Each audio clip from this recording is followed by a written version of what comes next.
Assalamualaikum warahmatullahi wabarakatuh.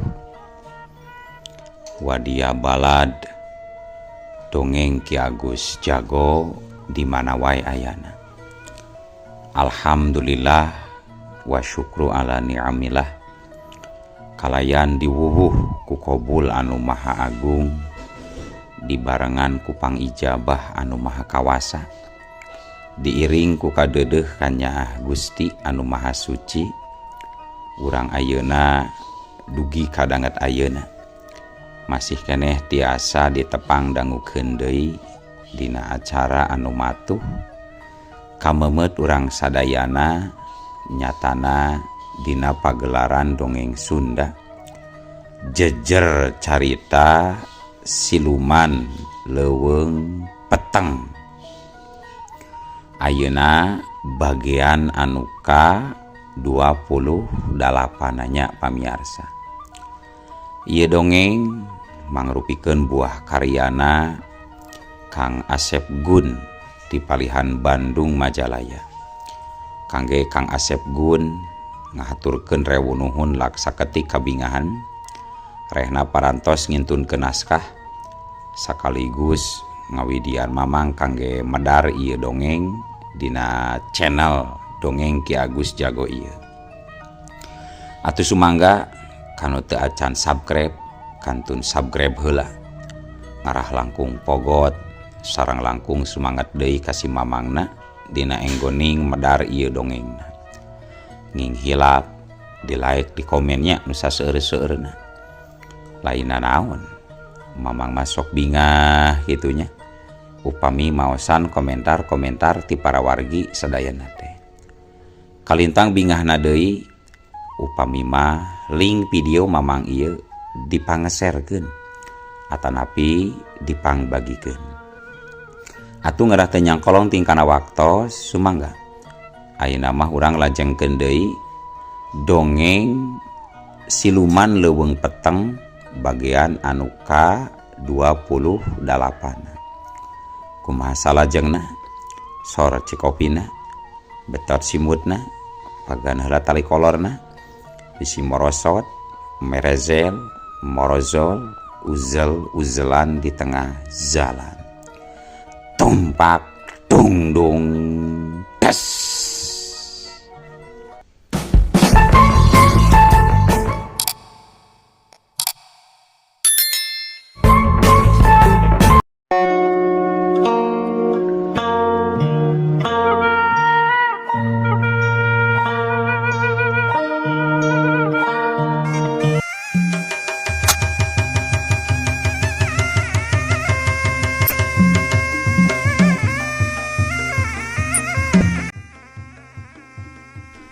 Montong waka ngarasa menang deuleu sia juri.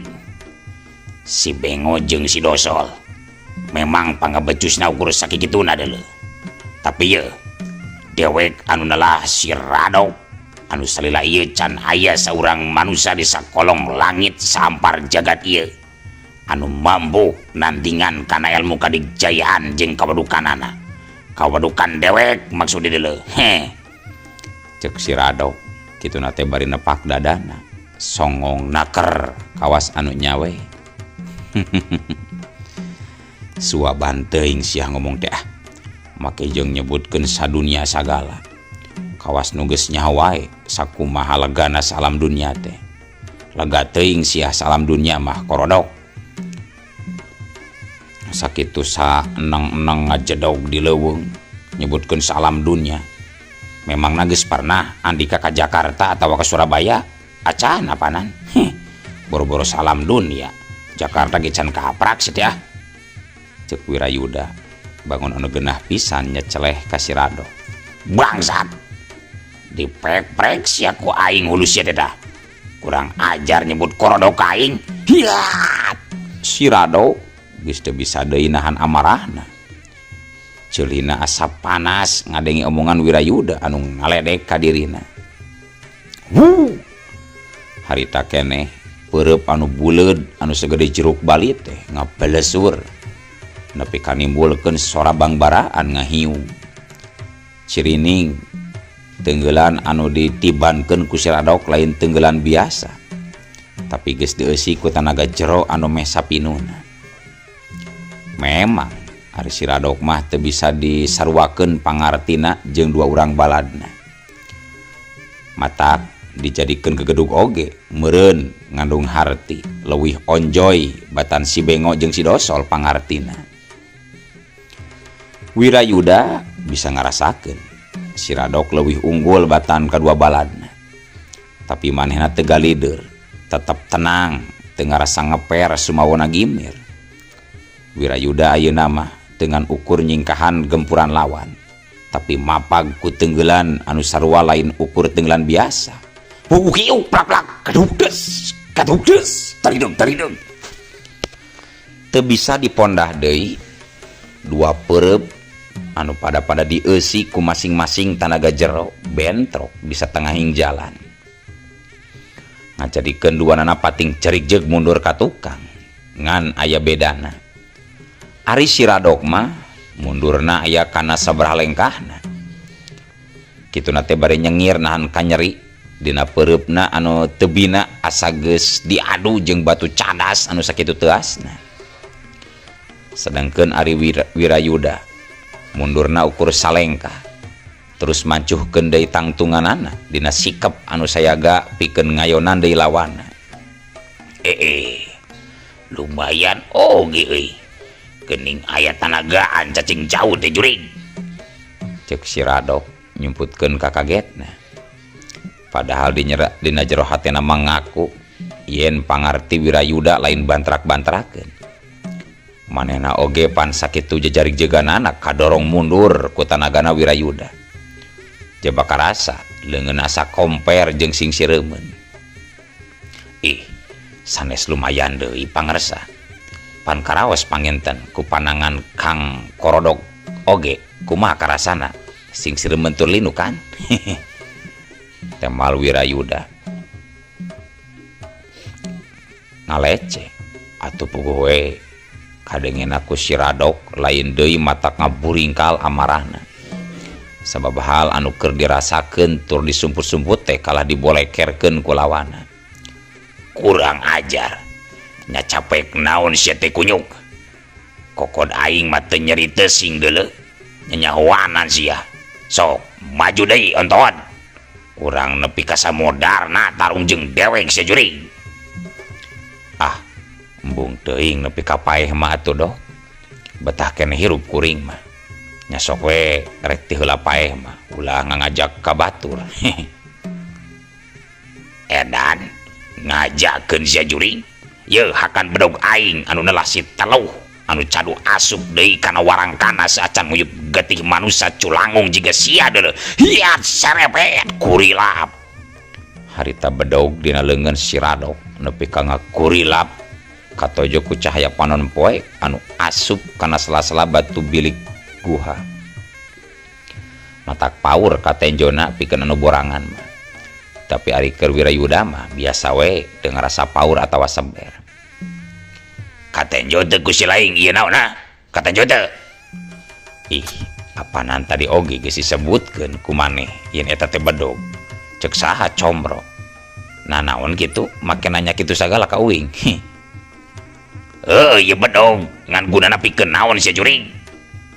Keur naon? Nanaonan maksudna Radok? Jika no eueuh depi omongeun ngadon nanyakeun kagunaan bedog nya sok-sok we rek gelut mah tampolong bahe belut ditalian tong melong wae gelut we sakalian atuh Dok. Belagug sia mun sia yang nyao ieu bedog anu nelasit taleuweut teh keur neuk teu ku sia deuleu jurig. Gagabah sia nya capek teh Dok. Kawas nu bakal meunang we gelut jeung uing make jeung rek meuncit ka uing sagala. Sok geragunakeun bedog cocolek tarasit teh mentong dicecekal wae goblok. Dasar goreng patut sia jurig. Cek Wirayuda jadi kasungkal oge amarahna ngadenge caritaan si Radok anu nyebutkeun rek neuteuk beuheungna. Si Radok teu nyarita deui dina gerak anu cepet sakilat bedogna diheumbatkeun arek ngarah kana beuheung Wirayuda. Nyaan manehna teh hayang neuteuk beuheung nu jadi lawan. Wirayuda oge geus teu hayang mere omber sabab musuhna jelas-jelas hayang nyapisankeun ka dirina rek nyapatkeun beuheungna. Dina gerakan anu teu eleh cepet Wirayuda sakicep ngacaulkeun badanna ka luhur kalawan ngagunakeun ilmu pangenteng badan sapinuhna ngajadikeun awakna ngalayang bangun hampangna corelat cileung caul. Hal sarupa kitu ngajadikeun sabetan bedog si Radok nyamos teu keuna kana sasaran. Tapi si Radok teu cileureun, saharita bedogna dirojokeun ka luhur lantaran awak Wirayuda keur ngalayang aya luhureun sirahna. Samemeh bedogna nepi kana sasaran, jirim Wirayuda geus ngiles teuing ka manalosna. Atuh puguh we si Radok jadi culang cileung leungiteun lawan. Nakam mana si jurig deh. Acan ge oge laler kakagetna. Hiu cabron cekuk celemet dus adaw. Nyaho-nyaho beungeut jeung puhu ceulina beunang kahakan ku tenggelan kepang Wirayuda. Si Radok kontan ngagoak bari ngajarigjeun. Beungeutna karasa panas. Dedengeanana jadi ngungeng ngacelengeng ngakuruh jiga aya rebuan engang di deukeut ceulina. Jaba nyerina teu katulungan. Nyeksrek nepi kana dada jeung sakujur awakna. Sok sia maju deui korodok. Lain rek neuteuk beuheung aing sia teh sok maju deui maunya ngadon gigi deui gitu. Cek Wirayuda keheul keneh meureun kana omongan si Radok tadi. Si Radok teu nembalan. Da puguh dedengeana kalah beuki ngongeng. Bari jeung sirah lieur jeung celina ngaguruh teu puguh dedengean bari jeung nyeri oge. Manehna maksakeun mancuhkeun deui kuda-kudana. Matana molotot tapi bari pupuringisan. Aduh, licik sia jurig Wirakuda. Ngabunguhan sia magelut teh jurig. Gagabas ya nyebut kuda ka aing. Wirayuda deuleu ngaran aing mah geus ditumpengan jeung semecit hayam ulah diwirakudakeun. Jeung licik naon deui make nyebut licik sagala kawing. Teu licik teu ngabongohan aing mah. Eta mah sia we anu elmuna hadap keneh. Can pantes jadi lawan uing. Hayo maju di Geragunakeun deui tah bedog cocolek tarasit ya. Hayo. Cek Wirayuda terus mapanas lawanan. Bari jeung sirahna anu karasa lungleng lieur dibarung jeung kanyeri anu teu sudah-sudah. Si Radok tungtuna jadi nekat narajang sacara ngababi buta ka Wirayuda. Harita suruduk suruntad solonton teu beda jeung jelema anu weur ku cubung. Leungeunna huakiuk nyabetan tempat kosong, soloyong jarigjeg. Awakna sakapeung nyoloyong bari jarigjegan. Ari Wirayuda tangtuna teh jadi bosan. Manehna teu hayang lila-lila aya dina eta tempat. Dina gerak anu rikat, sakilat peureub katuhuna nyamber kana gado si Radok anu harita keur nyoloyong ka hareupeunana. Hiu cabrot wala taubat. Si Radok langsung nyungkruk geus taya daya deui. Saterusna manehna gegerungan ngararasakeun gadona anu asa nyengsol. Kanyeri kurut tadi oge acan leler katambah deui ayeuna gadona beunang dihancak ku tenggelan Wirayuda. Atuh sajongjongan si Radok ngan ukur gegerungan. Nempok kitu Wirayuda teu nyarita nanaon. Ukur ambekanana nu turun naik katempo ngahegak. Panonna mencrong ka si Radok anu hahargungan. Tapi ayeuna mah geus katempo nguniang hudang deui. Terus diuk sila bari meuremkeun kadua panonna. Kaayaan si Radok model kitu ku Wirayuda ngan ukur ditingalikeun teu ngomong teu nanaon. Harita si Radok katempo ngarapatkeun kadua dampaleungeun hareupeun dadana. Bibirna kunyam-kunyam teuing keur mapatkeun elmu naon. Hayang nyaho. Rek naon cenah eta si bangsat korodok teh. Cek gerentes Wirayuda. Bari panonna teu lesot ka si Radok. kurang leuwih aya kana sajam setengahna si Radok kunyam-kunyam. Anu akhirna bray panonna beunta. Terus rerat-reret ka kenca jeung ka ketuheunana. Ari ka Wirayuda anu keur mencerong ka manehna mah teu dipirosea. Kalah jiga anu teu nganggap. Dilalila Wirayuda jadi kesal jeung keuheul. Sabab manehna geus nangtung hampir sajam setengah nempokeun si Radok anu keur kunyam-kunyam. Pok Wirayuda nyarita. Nah siah kala jiga anu hari-hari kitu Korodok. Aya karep keneh rek diteruskeun deui moal ieu tarungna Korodok. Cek Wirayuda nyentah. Tapi anu disentakna tibang ngareret saeutik teu ngajawab kana pananya Wirayuda. Teuing naon anu harita aya dina pikiran si Radok. Atuh puguh we pikeun Wirayuda asa teu dianggap. Asa dihare-harekeun saperti kitu ku si Radok teh. Corelat jeleng. Sakiceup Wirayuda loncat ngadeukeutan si Radok. Tapi las ngadadak. Sanggeus dideuketan, jirim si Radok teh nyaho-nyaho geus ngiles di tempatna. Kurang ajar. Kalah ngaleungit si bangsa teh. Nyata aya keneh pangabecusna oge geuning si Korodok teh. Cek Wirayuda ngagerendang ngomong sorangan. Barang ngareret ka tempat si Dosol jeung si Bengo sarua. Nuduan oge geus areueuh. Teuing kamarana jigna. Anu jelas nama tiluanana geus marabur we ngejat ninggalkeun pakalangan. Matak si Radok tadi ngaleungit oge meureun kulantaran ningali kadua anak buahna geus areueuh ti dinya. Miheulaan marabur ninggalkeun ka manehna sorangan. Haram jada. Si Bengo jeung si Dosol oge geus areueuh. Teu kanyawan maraburna si Juride.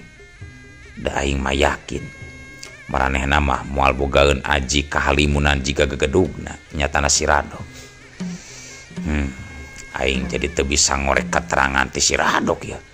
Ngeunaan di mana tempat pamingpina nu ngaran si Darma Seta ngajedog. Sakumaha ceuk pangarsa eyang guru kunjung. Tapi teu naon ketang. Ke oge hiji waktu ku aing rek disusud ka leuweung tiis tempatna si Darma Seta. Ayeuna aing kudu balik heula we ka imah. Sabab bapa jeung indung aing bisi neneangan. Kitu gerentesna hate Wirayuda. Anu akhirna manehna kaluar ti eta leuweung, ti eta guha. Laju kebat leumpang rek mulang ka lemburna nyaeta rek nuju ka lembur Cisangkan moal nyimpang deui ka imahna Ki Udin. Cag urang tinggalkeun heula lalampahan Wirayuda anu geus hasil meh ngelehkeun komplotan garong anu digegedugan ku si Radok tug nepi ka maraburna. Ayeuna urang kocapkeun kaayaan di hiji tempat nyaeta tempat nu samemehna kungsi kapadar dina ieu carita. Di hiji wangunan anu aya di tengah leuweung anu katelah leuweung tiis teh. Leuweung tempat dumuk matuh banjar karang pamidangana si Darma Seta. Salaku anak Ki Badra Seta, incuna Ki Rangga Seta. Musuh kabuyutanana Eyang Kuncung Peteng. Nyaeta jalma nu engke isuk jaganing geto bakal tarung patutunggalan ngadu ilmu panemu silih uji pangarti silih pecak pangabisa jeung saurang jajaka pangwaris sakabeh ilmu panemu jampe pamake jaya kadigjayaana teh Eyang Kuncung nyatana Wirayuda. Harita dina wanci tunggang gunung panon poe masih moncorong tibeh kulon. Cahayana sumorot kapangeusih jagat buana panca tengah. Katempo hurung ngempur koneng umyang mapaesan alam mayapada. Manuk kadenge recet di sarada. Pating kaleper pating araclok luhureun dahan tangkal. Tongeret reang di sarada mapaes kayaan endahna alam dina waktu harita. Turaes ngeang Angin leutik ngahiliwir nebak kana dangdaunan. Pating korosak, pating arulang jika anu ngagupai kanu rek mulang nu aya di pangumbaraan. Kocapkeun harita di patengahan anu aya di eta wangunan gede. Katempo saurang jajaka anu make papakean sing sarua hideung keur andi prek diuk dina bale. Yang hareupan saurang kolot anu papakeana sing sarua bodas. Eta jajaka jeung lalaki kolot tengah tueuh teh tayalian ti Ki Barda Seta jeung Ki Darma Seta, anak jeung bapa. Pok kadenge Ki Barda Seta kadenge nyarita. Jang, bapak tengah aja datang ka dieu. Istilahna lain lantung tambulaku. Datang tanpa saja. Tapi bapak datang rek nepikeun beja penting. Nu aya pakuat pakait pacuntal pacantel jeung pancen hirup Andika Darma. Tah, kulantaran gitu. Samemeh bapak rek ngamimitian cumarita. Bapak hayang nanya heula. Nah salila ieu mane geus kungsi menang ilapat atawa pituduh ngeunaan jalma anu ngawaris sakabe ilmu Eyang Kuncung. Sakumaha anu kungsi dicaritakeun ti heula teh. Ceuk Ki Barda Seta nyaritana dari anaker. Panonna neuteub anteb kana beungeut anakna. Samemeh ngajawab, "Lang Darma Seta ngahulang heula jiga aya anu keur diingat-ingat." Tapi antuk nama pok kadenge nyarita. "Welehe sepa. Kuring geus nyoba nembus ku panon batin oge. Can wae aya kelemeng-kelemeng jeung gambaran apa. Kalah berat we kana sirah dipaksakeun dipeleng teh." Ceuk Darma Seta bari kurang kerung. Nyaritana terus terang. Nya pasti. Bapak oge teu ngabibisani. Sabab entong boro maneh. Dalah bapa jeung aki maneh oge memang sarua jiga kitu. Hese jeung poekeun. Tapi nalika peuting tadi, kira-kira wanci nyadak kajanari leutik. Aki maneh teh datang ka imah. Cindakna mah ngabejakeun jalma anu jadi pangwaris tunggal Eyang Kuncung. Nyatana musuh kabuyutan aki maneh. Sekaligus musuh maneh oge pastina. Reg. Ki Barda Seta ngarandeg heula cacaritana. Diselang ku narik napas jero jiga nu ngemuka bingung jeung kahariwang. "Maksudna kumaha, Pak? Nah si Aki geus manggihkeun jalma nu ti heula dicaritakeun teh ya. Nya eta jalma nu jadi muridna Eyang Kuncung." Ceuk Darma Seta hayang leuwih jentre. "Teu salah. Eta jalma teh anak jeung bapa geuning Darma. Eta pangwaris Eyang Kuncung teh ayana di hiji lembur nu katelahna lembur Cisangkan.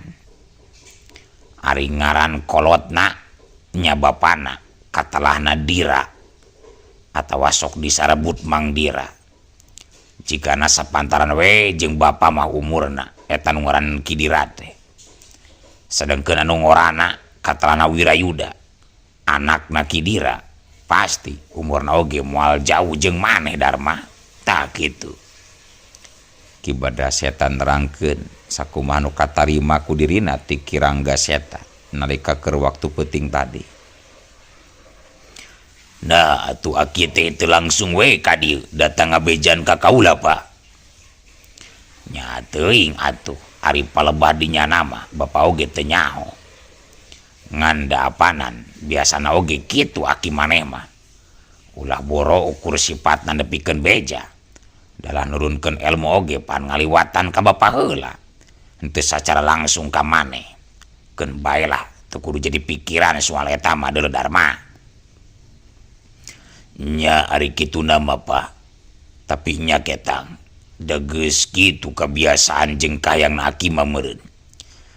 Terus naon we ieu amanat ti si aki teh Pak? Nya ari kacindekanna nama aki maneh teh sarianti ngabejaan oge ngawanti-wanti yen cenah eta jalema anak jeung bapa teh pangpangna nu ngaran Wirayuda, ilmu pangaweruhna teu bisa dianggap enteng. Jadi lain ukur ka maneh wungkul amanat kitu teh tangtuna ditujukeun ka bapa oge salaku anak aki maneh anu moal leupas tina balitungan engke dina waktuna. Ceuk Ki Badra Seta nerangkeun. Keur sakadapan mah Darma Seta teu nyarita, maena mikir naon sabenerna pangna akina sakaligus guruna bet nyarita kitu. Apanan manehna oge teu kurang ku pangabisa, teu pakir ku pangarti sagarupa ilmu panemu jeung rupa-rupa ajian anu araheng geus kacangking geus nyarampak kabeh geus aya tur aya di dirina. Tapi naha atuh akina jiga anu cangcaya keneh ka dirina. Kadenge Darma Seta nyarita deui ka bapana. Ari keur saterusna ieu kuring kudu kumaha ayeuna Pak? Maksude na kudu ayeuna maluruhna nya maluruh ka lemburna si Wirayuda jeung bapana atawa kumaha ieu teh Pak? Ngeunaan eta engke cenah aki maneh bakal datang langsung ka dieu pikeun nepungan. Jadi keur saheula anan mah teu kudu ka mana-mana, cicing we di dieu heula Darma. Ceuk Ki Badra Seta ngajelaskeun. Nya atuh ari kitu mah teu nanaon. Kumaha kaputusan kewe ti aki kuring mah Pak? Halus kudu nurut ka aki mah. Kitu we ayeuna mah. Ke ari anak buah maneh nu tiluan acan araya datang ka dieu deui. Geus sabaraha lila arusahana? Ceuk Ki Badra Seta mengkolkeun obrolan, nanyakeun si Radok jeung kadua baladna. Ari waktu saminggu kamari mah aya setor Pak, bebenangan tak lumayan ngan teu pati loba kita. Itu tuh di tukang aya munding 2 jeung anak embe 4 siki. Ari hayam mah cenah leupas. Can di kukumaha ieu ku kuring oge embe jeung mundingna can kasiwer geuning Pak. Papakean jeung barang-barang nu sejenna oge aya di kamar pargi biasa nyimpen. Duitna mah saeutik geus beak Pak. Tembal Darma Seta nerangkeun. Kajeun atuh ari kitu onaman mah bisi jarang setor, karugi-rugi ngukut anak buah ari tara setor mah. Kewe atuh engke mah langsung we sakira nu payu kana duit mah sina dijual tak ku balad maneh. Meh teu hareureun teuing di imah teh. Komo munding jeung embe da kudu maraban. Jual we langsung ka itu Darma. Nya Pak, keun bae. Pasti moal deui oge ceuk rasaan mah si Radok jeung 2 baladna pas daratang. Dataran nepi ka amplang-amplangan teuing usahana teh. Kuring onaman ukur ngajalankeun parentah ti bapa apana ngalakukeun saperti kitu teh. Nya sarua bapa oge ngarukur nepikeun kahayang jeung parentah ti aki maneh deuleu. Da teu kurang pigaweeun mah di lembur oge. Rek kuli ka sawah aya ka kebon nyampak, ka leuweung oge bisa atawa ka mana wae. Tapi teu kudu dipasualkeun lah. Sok sanajan teu kaharti kunaon urang kudu babadog, tapi da eta amanat ti aki maneh. Jalankeun we sakumaha biasana. Ayeuna bapa rek mulang heula ka lemburnya. Sakedeung dieu teres hareupna bisi kapoekan di jalan, bapa kudu magrib ieu. Sanggeus dirasa cukup cacaritana. Akhirna jerut we Ki Badra Seta turun ti imah laju lempang sejarek mulang ka lemburna. Teu karasa harita panon poe ukur tinggal sapotong deui. Belenong di beh kulon. Sapotong deui mah geus mubus kana embun-embunan gunung. atuh manuk beki recet disarada dina tangkal. Surat tongeret tambah ngear silih tembalan jeung baturna. Rek mileleuikeun sang Batara Surya anu sakedeung deui mungkas mangsa beurang. Anu geus rengse macen gawe dina poe harita. Pikeun ngabageakeun datangna wanci peuting anu moalila deui bari sumanding. Tapi nalika panon poe geus rek surup sagemblengna, na atuh ari ujug-ujug eueuh waktosna kabujeng seep wadia balad dongeng Ki Agus Jago keun atunya. Ieu dongeng teh urang cekapkeun we heula dugi ka dieu. Insyaallah enjing pageto baris dilajengkeun deui. Atuh ku kitu ku kieuna mamang sajamit mungkur amit mundur ti payuneun para wargi sadayana. Hayu ah. Assalamualaikum warahmatullahi wabarakatuh.